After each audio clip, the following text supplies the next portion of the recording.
What's up guys, Wade here. I'm at the shop right now. Just wanted to make this walkthrough video of this samurai tattoo I did. There are obviously going to be a bunch of key details missing from the rendering part of the composition. If you guys want me to make a video for that, just let me know in the comments and I'll try to do my best to show you guys how I put this piece together. But yeah, I hope you guys like it. Let me know what you guys think. Thanks for watching. So this is how I pretty much put together the piece. Again, there's a bunch of details missing on how I did this, so if you guys want me to make a video on how I put this piece together, just shoot a comment down below. Here's a stencil. That's a whole nother process as well to come up with it. There's various ways to do it. Some people might look at mine and say it's like super messy and can't really read it, but yeah, let me know if you want me to go over that in the comments. Of course, gotta get my gloves on before the setup. That's a big red flag if you don't. Also, you gotta wrap everything that you touch with your gloves during the process. That includes your squeeze bottles, machines, even your light, anything that you're gonna be touching throughout the process.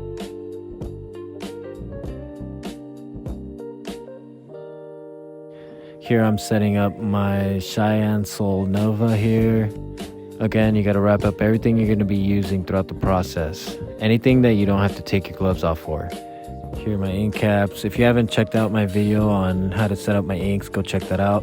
I have a whole video describing what drop system I use, as well as another video describing what cartridges I use as well, so check those out. So you see here I've done a good amount of shading already, just blocking things out, going in with the straight black. Here I'm using a 3-liner.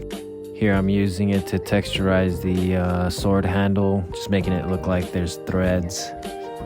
This is how I usually work. I go in with the full black tone first and start, blocking shapes out and getting those very defining details, And then as once those are established, I kind of elaborate on that, and I just kind of add on to that using mid-tones and light tones, depending on how much contrast is I need, I don't start with the black just to get the defining details first. I also do it because the skin is fresh, right, from the beginning, as opposed to beating it up, trying to get those light tones first and then building it.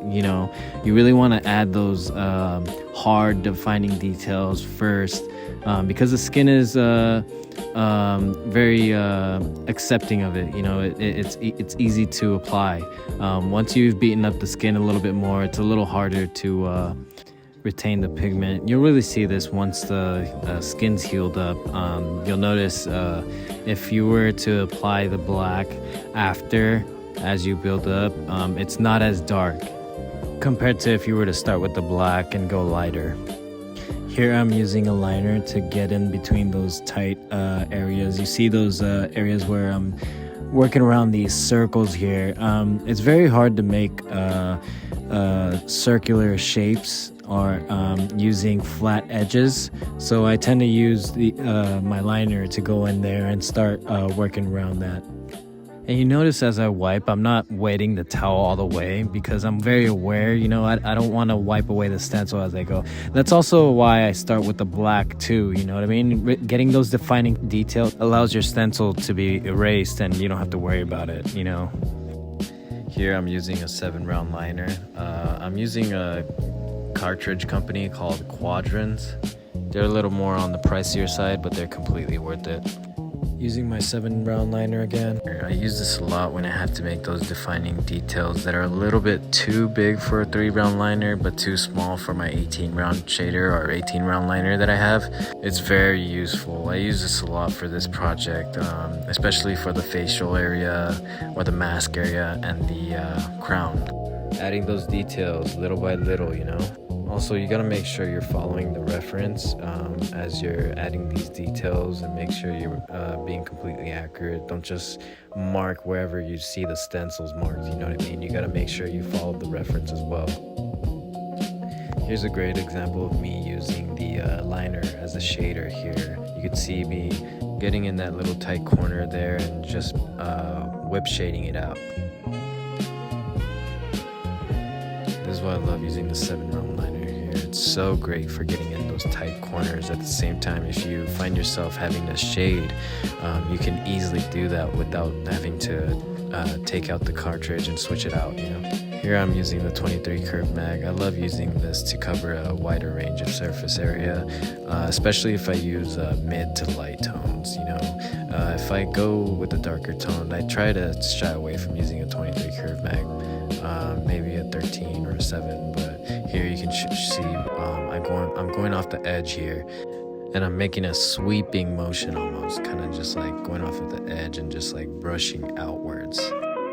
Here you can see me going back with my 3-round liner here, a little tighter, just so I can get those really tight details in that crown there. You can see me getting in there, you know, just really making those impressions.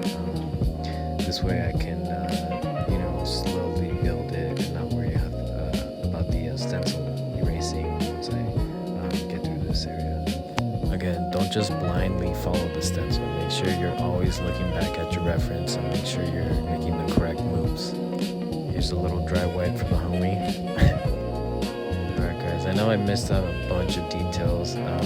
For the next video, if you guys really want me to go through the legit walkthrough step by step, let me know in the comments. Alright guys, well there you have it. Remember guys, if you have any questions, just shoot a comment below and I'll try to answer them to the best of my ability. Again, thanks for watching guys.